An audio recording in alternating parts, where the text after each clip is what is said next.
여러분, 안녕히 주무셨습니까? 참 좋은 아침입니다. 우리 2014년 3월 4일 화요일 말씀으로 드린 오늘의 번제 함께 합니다. 골로새서 1장 24절에서 29절까지 말씀으로 같이 합니다. 우리는 24절부터 27절까지만 같이 읽겠습니다. 시작. 나는 이제 너희를 위하여 받는 괴로움을 기뻐하고 그리스도의 남은 고난을 그의 몸된 교회를 위하여 내 육체에 채우노라. 내가 교회의 일꾼 된 것은 하나님이 너희를 위하여 내게 주신 직분을 따라 하나님의 말씀을 이루려 함이니라.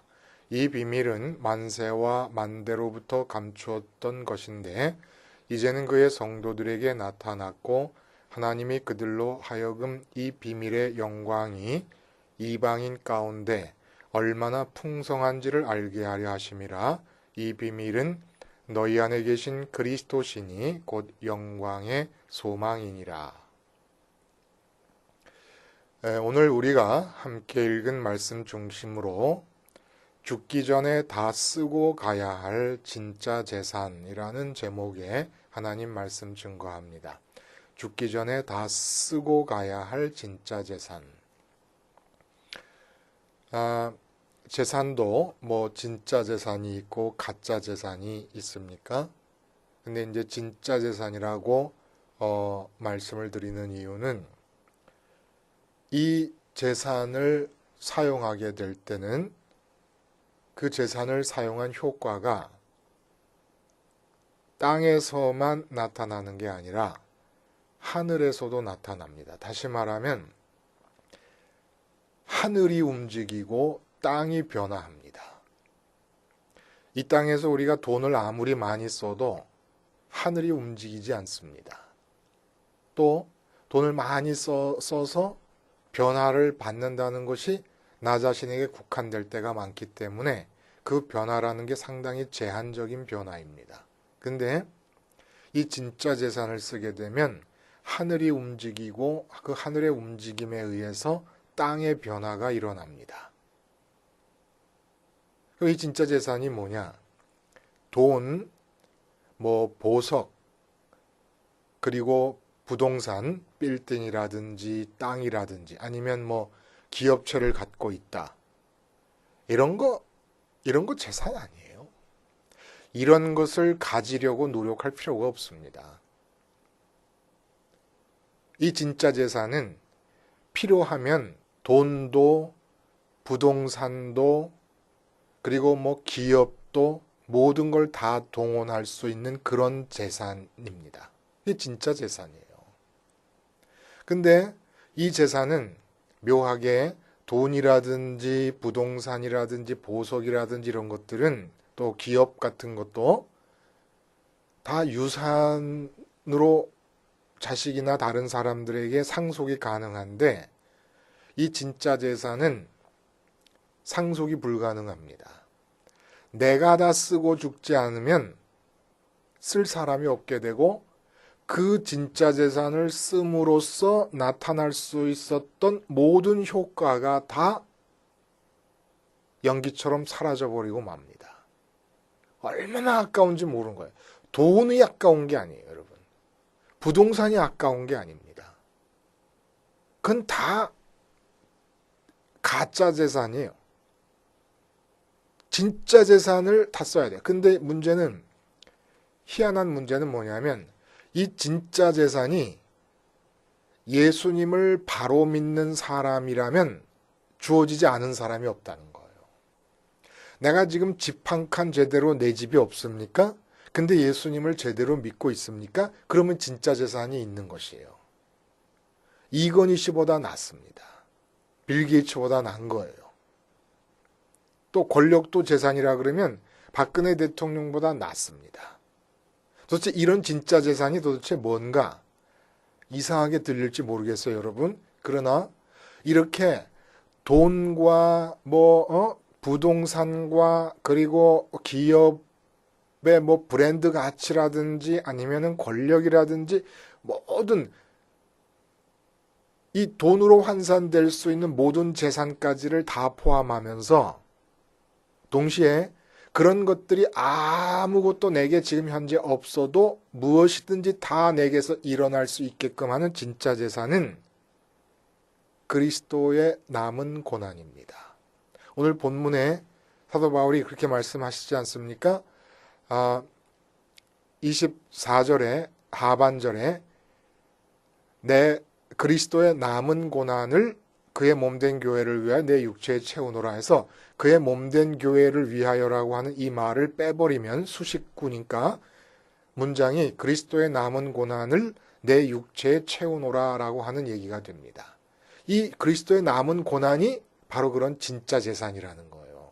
이 재산을 다 쓰면 쓰는 대로 하늘이 움직입니다. 하늘이 이 땅에서 움직입니다. 하늘이 내려와서. 자, 그 재산이 내용적으로 무엇을 말하는 것이며 또 어떻게 그 재산을 내가 쓸 수 있는 것인가 라는 것을 오늘 함께 우리가 살펴봅니다. 그래서 여러분들 오늘 아침 이후로는 모두가 다 막강한 재산가들이 되는 거예요. 재산가 못 돼도 바보입니다. 예수님 믿는다 그러면서. 자, 그리스도의 남은 고난이라고 하는 이 말이 무슨 말인가라고 하는 것 때문에 학자들 간에 많은 논란이 있습니다. 그래서 가톨릭 계통의 신학자들은 뭐라고 말하느냐 하면 그리스도의 남은 고난이라는 것은 우리가 성자라고 부르는 사람들 있지 않습니까? 특히 가톨릭에서 교회 역사 속에서 성자로 분류되는 사람들이 있는데 그 많은 성자들의 경우 인생이 평탄한 사람이 없습니다. 대부분 고난을 그 삶 속에 다 포함하고 있습니다. 근데 그들의 고난이 은공으로 작용하면서 평신도들에게 구원을 얻는데 도움이 되는 역할을 한다. 성자들의 고난이 평신도들에게 도움이 되는 은공이다. 이렇게 이해를 하기도 합니다. 이거는 말이 안 됩니다.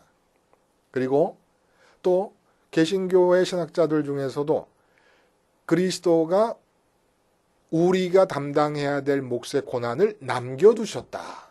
이렇게 얘기를 합니다. 이것도 아주 잘못된 내용입니다. 그리고 또 이 본문에서 사도 바울 자신이 그리스도 고난의 불충분한 부분을 채우려 한 것이다. 그러니까 그리스도가 고난을 당하셨지만 고난당하시고 죽으셨지만 그 십자가의 고난이 불충분한 부분이 있기 때문에 사도 바울이 다 메꿨다. 그러니까 이제는 우리는 사도 바울이 메꿨기 때문에 안심하고 살 수가 있게 됐다. 별의별 해석이 다 나와요. 이게 또 그냥 우리가 흔히 생각할 때는 그리스도의 고난을 내 육체에 채운다 그러면은 우리가 살아가면서 박해당하고 순교당하고 그리고 돼지머리 놓고 고사 지낼 때 고사 지내지 않았다고 그래갖고 사장님한테 찍히는 그런 경우 이런 거를 말하는 거로 생각을 또 하게 됩니다. 그런 거 아닙니다. 이것은 앞에서 이런 류의 고난에 대해서는 뭐라 그랬냐면 24절에 나는 이제 너희를 위하여 받는 괴로움을 기뻐하며 그리스도의 고난을 내 육체에 채운다. 그러니까 우리가 예수 믿은 상태에서 믿고 있는 상태에서 살면서 이 땅에서 당하는 고난은 지금 너희를 위하여 받는 괴로움이라고 따로 분류를 합니다. 그게 감옥에 갇혀 있는 거예요. 너희를 위하여라는 건 이방인, 너희와 같은 이방인들을 위해서 말씀을 전하느라고 내가 지금 이 로마의 감옥에 갇혔다. 근데 그거는 괴로움이다. 그러니까 예수 믿고 있는 상태에서 이 세상에서 당하는 고난은 그 특징이 영적 이해타산의 대상이고 이해타산을 잘 해보면은 그게 바로 믿고 있는 사람에게서라 그러면 하나님 나라가 이 땅에 이루어지는데 유익한 괴로움이 되는 겁니다. 그래서 근본적으로 그런 괴로움은 내 평강과 내 기쁨과 내 입에서의 감사를 중단시킬 수 없는 거예요. 내가 병이 생겼다. 그것도 이해타산을 잘 해보, 영적 이해타산. 그러면은 내가 병 걸렸기 때문에 가족들과 아는 사람들에게 미치는 영향력 속에서 하늘나라가 확장되는 효과가 있게 됩니다. 그러므로 내 감사와 기쁨을 멈출 수가 없는 거예요. 그러니까 그리스도의 고난은 믿는 사람들이 이 땅에서 받게 되는 그런 어려움, 겪게 되는 그런 고통을 말하는 게 아닙니다. 그러면 그리스도의 남은 고난이라고 하는 것이 도대체 무엇일까? 그리스도의 고난은 그 자체로서 완벽한 고난이고 완전한 고난입니다. 그러면 남은 고난이라는 게 도대체 뭘까? 이 말을 이해하지 못하는 것이 참 저로서는 너무너무 안타까운 현실이에요. 왜 이 말을 이해를 못할까, 학자들이? 왜 못합니까, 여러분? 십자가를 생활화하지 않기 때문입니다.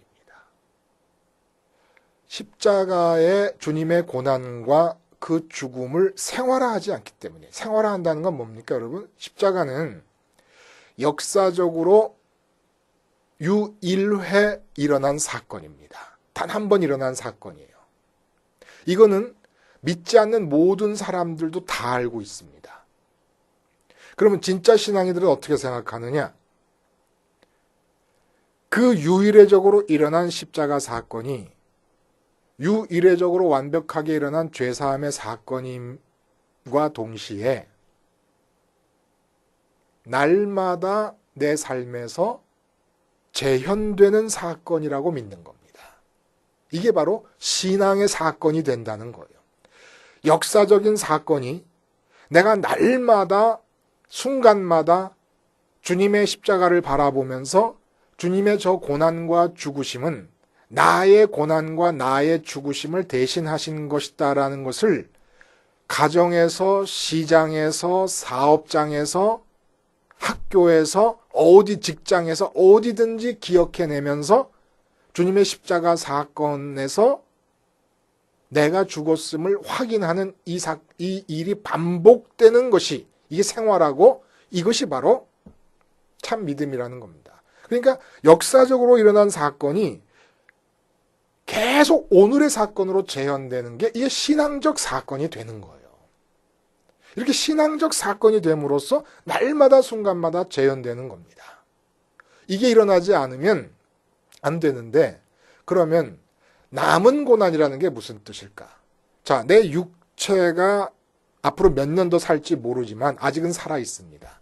그럼 내가 예를 들어서 앞으로 10년을 더 산다 그러면은 그 10년 동안에 10년, 1년 365일, 한 달 30일, 하루 24시간을 주님의 십자가를 바라보면서 자식 앞에서, 남편 앞에서, 부모 앞에서, 아내 앞에서, 직장 앞에서, 돈 문제 앞에서 내가 2000년 전에 주님과 함께 죽은 자다 라는 거를 고백하면서 주님의 십자가의 고난과 죽음이 재현되어야 되니까 10년 동안 그리스도의 고난이 나의 삶 속에서 재현돼야 됩니다. 그러니까 10년 동안 재현돼야 될 그리스도의 그 고난이 바로 남은 고난인 거예요. 그리스도의 남은 고난.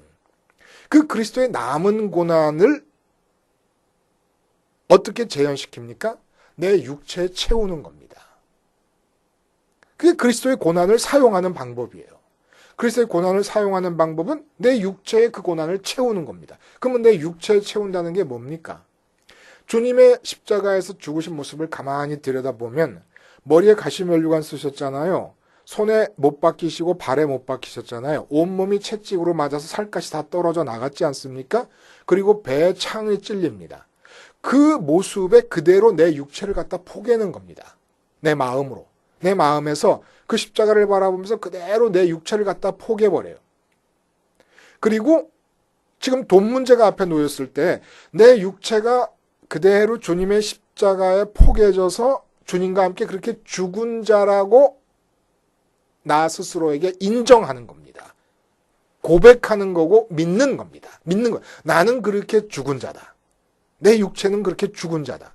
그러니까 돈 문제가 있고 자식 문제가 있어도 내가 죽은 자니까 손에 못 박혀가지고 손 댈 수가 없는 거예요. 발에 못 박혀가지고 문제를 해결하겠다고 뛰어다닐 수가 없는 겁니다. 이게 기도하는 시간을 통해서 이루어지는 거예요. 이것이. 그리스도의 고난이 내 재산인데 그걸 쓰는 방법은 내 육체에 채우는 겁니다. 육체에 채우는 것은 육체를 십자가에 포개는 거예요. 포개서 그 형상 그대로 내가 그렇게 죽었다고 믿는 거예요. 인정하는 겁니다. 이렇게 생활화합니다. 이럴 때 어떤 일이 일어나느냐. 이제 그리스도의 고난이 내 재산이라 그랬어요. 그래서 육체 채우는 게 쓰는 거라 그랬어요. 그 재산을 쓰는 거다. 그러면 그렇게 재산을 썼으니까 돈을 쓰면은 쓴 결과가 나타나는 거 아닙니까? 그 재산을 썼으니까 그 결과가 나타나야 되는데 그 결과가 뭐 어떻게 나타나느냐면 하나님이 내려오셔서 내 삶에서 내가 십자가에서 죽어 있는 그만큼, 그러니까 그리스도의 남은 고난을 쓴 그만큼 이 땅에서 활동하시고 움직여 가십니다. 이것을 오늘 본문에서는 뭐라 그러냐면 사도 바울이 사명으로 얘기하고 하나님께서 맡기신 직분으로 얘기를 하는 겁니다. 교회를 위한 자기의 직분. 다시 말해 하나님의 말씀을 이방인들에게 전하게 되는 자기의 사명. 자기의 사명이라는 게 뭐냐면 내가 이루는 게 아니에요. 사명은. 오늘 본문에 29절 우리가 읽지 않은 부분에 뭐라고 얘기합니까? 29절 이를 위하여라는 것은 말씀을 전하는 이를 위하여. 말씀을 전함으로 말씀을 사람들이 이방인들이 들어가지고 온전한 자가 되게끔 하는 일인데 이런 이 사명을 위해서 내 속에서 능력으로 역사하시는 이의 역사를 따라 힘을 다하여 수고하노라. 그러니까 그냥 하나님께서 역사하시는 대로 나는 따라가고 있다는 얘기입니다. 힘을 다하여 수고하는데 그 수고하는 게 창의적인 것도 아니고 뭐 대단한 자기만의 어떤 독특한 세계관이라든지 인생관을 가지고 계획한 그런 프로젝트를 이루어가는 게 아니라 하나님이 능력으로 내 안에서 역사하시는 대로 따라간다. 그래서 사도 바울이 유럽을 뒤집어 놓는 겁니다. 돈을 얼만큼 쓰면 유럽과 소아시아와 중동까지 아프리카 북부까지 지배하고 있던 로마 제국을 기독교 국가로 바꿀 수가 있겠습니까, 여러분? 돈을 얼마를 써야? 이건 뭐 돈 써갖고 될 일이 아니지 않습니까? 근데 사도 바울이 그렇게 전한 그 결과가 나중에 계속 그 이익이 뿔고 불어가지고 로마가 기독교 국가가 돼버리는 역사가 일어나는 겁니다. 엄청난 재산이잖아요. 엄청난 재산. 그러니까 우리 이렇게 생각하면 돼요. 그리스도의 남은 고난이 있어요. 내가 언제 죽을지 모르지만은 그 죽는 날까지 매일매일 같이 써야 되는 그리스도의 남은 고난이 있습니다. 쓰는 방법은 이 세상에서 부딪혀오는 모든 문제들에 대해서 내 육체를 주님의 그 죽으심에 포개는 겁니다. 이게 연합하는 거예요. 포개서 내가 죽은 자라고 인정해버리는 겁니다. 이런 마음가짐을 갖고 있을 때 어떤 일이 나느냐? 이제부터 비밀의 얘기가 나타나는 거예요. 이게 그냥 내가 그 재산을 쓰면은 하나님께서 내려오셔서 역사하신다는 사명만 이루어지는 게 아닙니다. 물론 그 사명이 이루어지는 과정 속에서는 돈이 필요하면 하나님이 돈을 끌어오실 거예요. 부동산이 필요하면 부동산을 끌어오실 겁니다. 건물이 필요하면 건물을 끌어당기실 거예요. 그러니까 이런 말을 말만 할 게 아니라 제 자신한테서 태승철이한테서 일어나야 제가 확실하게 내가 이렇게 되지 않았냐 이렇게 얘기를 할 텐데 이게 나한테 안 일어나니까 근데 안 일어나도 자기 앞수표예요, 여러분. 제가 안 일어난 상태 그렇게 여러분 눈에 우악할 정도로 대단한 일이 지금 현재까지는 안 일어나고 있어도 자기 앞수표입니다. 믿으세요. 근데 이렇게 십자가에서 죽을 때 어떤 비밀한 일이 일어나느냐면 이 땅에서 하나님이 내려오셔서 역사하시는 일이 일어날 뿐만 아니라 내가 이 땅에서 죽으면 마음을 어디다 둬요? 그동안 자식에게 붙였던 마음, 아내에게 붙이고 남편, 애인에게 붙이고 사업에 마음을 붙이고 있었는데 돈에 마음을 붙이고 있었는데 어디다 붙입니까? 마음이 육체가 죽어버렸으니까 마음 둘 곳이 없잖아요. 이 세상에서는. 이 세상에 좋다고 하는 모든 것들은 육체가 있어야 마음에 가서 붙을 수 있는 건데.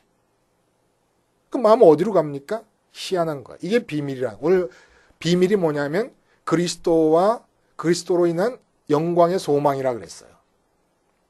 어떤 일이 일어나느냐? 마음이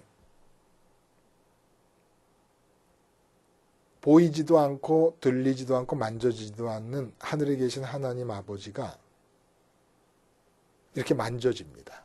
마음에. 그건 무슨 일이냐면 그리스도가 지금도 하늘 위에서 아버지와 이렇게 대면하고 계세요. 만나고 계세요. 근데 우리 마음이 그리스도의 남은 고난을 채우게 될 때 이 세상에서는 하나님께서 내려오셔서 당신이 이루고 싶은 일들을 이루어 가실 뿐만 아니라 내 마음은 지금 하늘 위에서 주님이 그리스도 예수님이 하나님 아버지를 대면하고 있는 그 예수님의 자리에 우리 마음이 올라가게 됩니다. 성령을 통해서 그 자리에 있는 것처럼 우리 마음이 느끼게 됩니다. 이건 어떤 일이냐면 두 남녀가 아주 열렬히 사랑해요. 근데 두 집안이 반대를 합니다. 정말 돌아버리겠어요.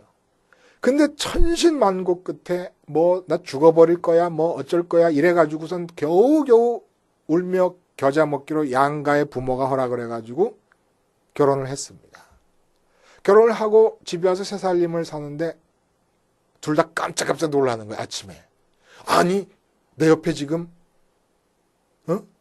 이 사랑했던 애인이 같이 누워 있다는 게 이게 정말인가? 이게 꿈인가 현실인가?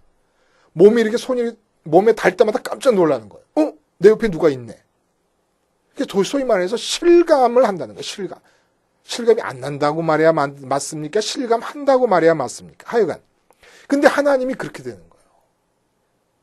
우리가 주님의 남은 고난을 내 육체에 채울 때 이 땅에서는 하나님께서 당신의 역사를 이끌어 가시고 내 마음은 이상하게 보이지도 않고 들리지도 않고 만져지지도 않던 그 하나님이 깜짝깜짝 놀랄 정도로 살아계신 만지면 뭉클뭉클하게 만져질 것 같은 그런 하나님으로 느껴지는 겁니다.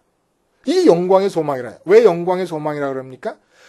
눈에 보이게 들리게 내 앞에 문제가 많아요. 돈 문제 있지요. 급합니다. 내 건강 문제 있지요. 급합니다. 내 가정 문제 있습니다. 급해요. 사업하는데 급한 문제가 너무 많아요. 근데 이상하게 그 모든 급한 문제보다 하나님이 더 먼저 느껴지는 거예요. 살아계신 분으로. 그러면서 그 돈이 많이 벌렸을 때 기쁜 거, 자식이 좋은 대학 들어갔을 때 기쁜 것처럼 하나님이 하늘에 계신 그분이 내 아버지로서 먼저 느껴지면서 아버지로부터 느끼는 모든 기쁨이 다 흡수되어 버리는 겁니다. 그래서 이 기쁨은 이 세상에서 어떤 고난이 닥쳐도 박해가 오고 순교가 오고 카타콤에서 살게 돼도 그렇게 하나님이 뭉클뭉클 살아계신 분으로 실감나면서 느껴지는 이 기쁨과 평강과 행복감은 무너지질 않는 거예요. 이 땅에서 어떤 어려움이 있어도. 그러니까 이게 진짜 재산 아닙니까? 그리스도의 남은 고난을 내 육체에 채워. 그리스도의 남은 고난이 재산이고 그 재산을 쓰는 방법은 육체에 채우는 겁니다. 육체에 채우면 하늘과 땅에서 변화가 일어나는 거예요. 이 땅에서는 하나님께서 내려오셔서 당신의 능력과 당신이 이루고 싶으신 뜻을 위하여 이루어 가시는 것이고 내 마음은 하늘에서 하나님을 그렇게 사랑했던 애인이 내 옆에 자는 걸 보고 소스라치게 놀라는 거예요.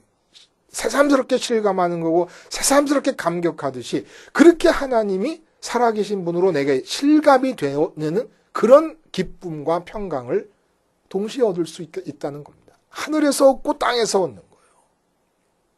근데 꼭 사도 바울처럼 교회를 위해서 일하는 것만 사명입니까? 그리스도의 교회라 그랬잖아요. 그리스도의 몸된 교회. 근데 우리가 앞부분에서 뭘 말했어요? 만물에 대해서 얘기할 때 그리스도에 의한 그리스도를 위한 그리스도의 것이 만물입니다. 그러므로 내 가정도 그리스도의 것이고 내 자식도 그리스도의 것이에요. 그게 무슨 말입니까? 내 자식도 사명이고 내 사업도 사명이고 내 가정도 사명이고 모든 게 다 그리스도의 거니까. 이 그리스도의 것들에 대해서 하나님이 이루고 싶으신 일이 있다 이겁니다. 그것이 이루어지게끔 뭔가 지불하려면은 그리스도의 고난을 사용하라는 거예요. 내 나머지 여생 동안 내게 남겨져 있는 재산은 내 통장에 있는 잔고가 아니에요. 그리스도의 고난이 내 재산입니다. 그 재산을 육체에 채워 놓으면 되는, 그 사용하는 겁니다. 육체에 채워 넣기만 하면 이 땅에서 그리스도의 것인 내 자식들에게 내가 십자가에서 그렇게 죽어버릴 때 육체에 채운다는 게 죽는 거 아닙니까? 십자가에 포개져가지고 죽을 때 하나님이 나타나고 내가 사업에 대해서 마음이 죽을 때 기도하고 십자가에서 죽고 사업장에 나가면 하나님의 능력이 나타나서 그리스도의 것인 사업장에서 이루고 싶으신 당신의 뜻을 이루어 가는 겁니다. 이거 왜 돈을 벌려고 그래요? 왜 재산을 불리려고 그래요? 그런 바보 같은 노력을 할 필요가 없습니다. 이미 재산은 주어져 있어요. 그리스도의 고난이 죽을 때까지 내 육체에 채워야 될 그리스도의 고난이 재산입니다. 그 재산이 제대로 쓰여지기만 하면 하나님께서 내려오셔서 당신이 이루고 싶으신 일들을, 소위 사명이라는 것들을 이루어 가실 때, 말씀드렸지만 돈이 필요하면 돈을 끌어오실 것이고, 부동산이 필요하면 부동산이 끌어들어오실 것이고, 옷이 필요하면 옷을 가져오실 것이고, 자동차가 필요하면 자동차를 가져오실 것이고, 사람이 필요하면 사람을 끌어오실 것이고, 못하는 게 없는 겁니다. 못하는 게, 이 재산은 죽기 전에 꼭 다 쓰고, 그래서 그 재산 쓴 결과가 아주 열매로 주렁주렁 맺혀지는 그런 삶을 사시다가 이제 하나님 아버지 부르시는 그 영광스러운 하늘나라로 다 가면 되는 거 아닙니까? 무슨 걱정을 합니까? 바보처럼 기도하시겠습니다. 하나님 아버지, 죽기 전에 재산 중의 재산, 진짜 재산인 그리스도의 고난을 내 육체의 채움으로서 다 쓰게 하시고, 그 다 쓴 결과가 주렁주렁 매일매일 열매로 맺혀지는 복된 복지의 삶을 살게 하여 주시옵소서. 예수님의 이름으로 기도하옵나이다. 아멘.